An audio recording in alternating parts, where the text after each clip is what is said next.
आप जानते हैं मेरे भाई कि देवेंद्र फडणवीस बार बार बोलते हैं ये ट्रिपल इंजन की सरकार है। मुंबई पब्लिक स्कूल से नटवर पार्क कंपाउंड में 2 साल लग गए रोड को बनाने के लिए। अरे फडणवीस साहब, ये कौन सा तुम्हारा ट्रिपल इंजन की सरकार है? मेरे अजीज दोस्तों और बुजुर्गों, ये बुनियादी मसाइल है और इंशाअल्लाह ताला आप मजलिस के उम्मीदवारों को कामयाब करिए।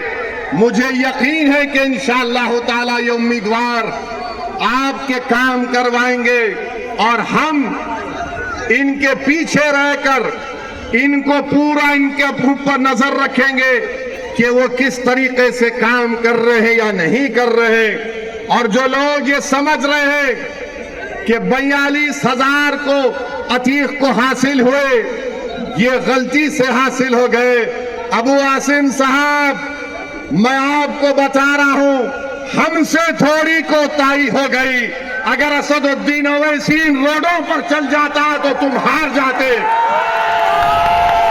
मगर अल्हम्दुलिल्लाह अब गोवंडी के मानकुट शिवाजी नगर के हर घर में पतंग पहुंच चुकी है।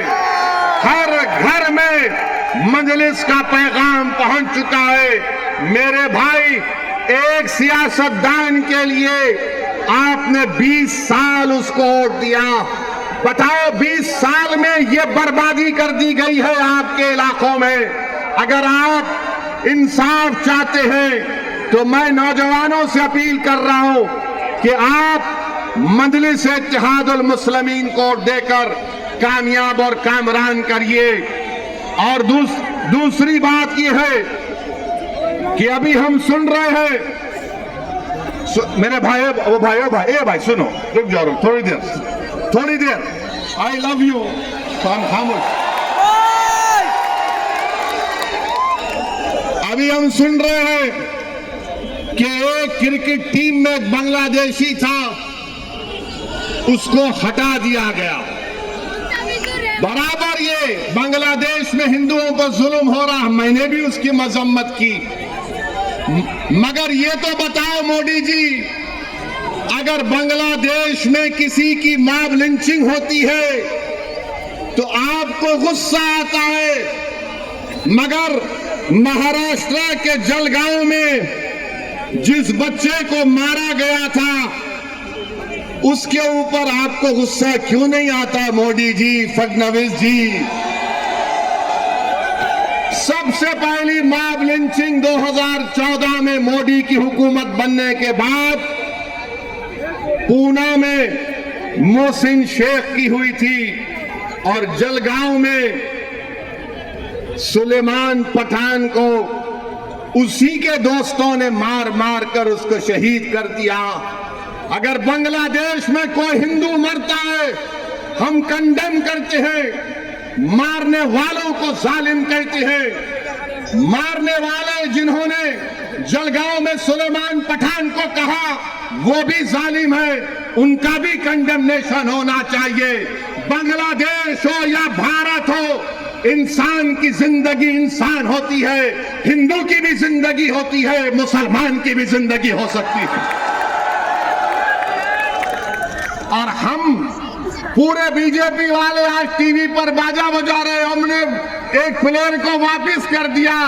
अरे सुनो, तुम क्या सबको बेवकूफ बनाना चाहते हो?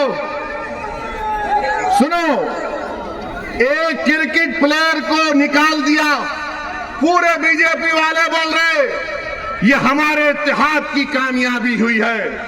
अब सुनो भारत की जनता, खास तौर से भारत और महाराष्ट्र के हमारे हिंदू भाई बहनों से कह रहा हूं, तुम एक क्रिकेट प्लेयर के कैंसलेशन पर तुम मिठाई बांट रहे हो तो नरेंद्र मोदी से पूछो।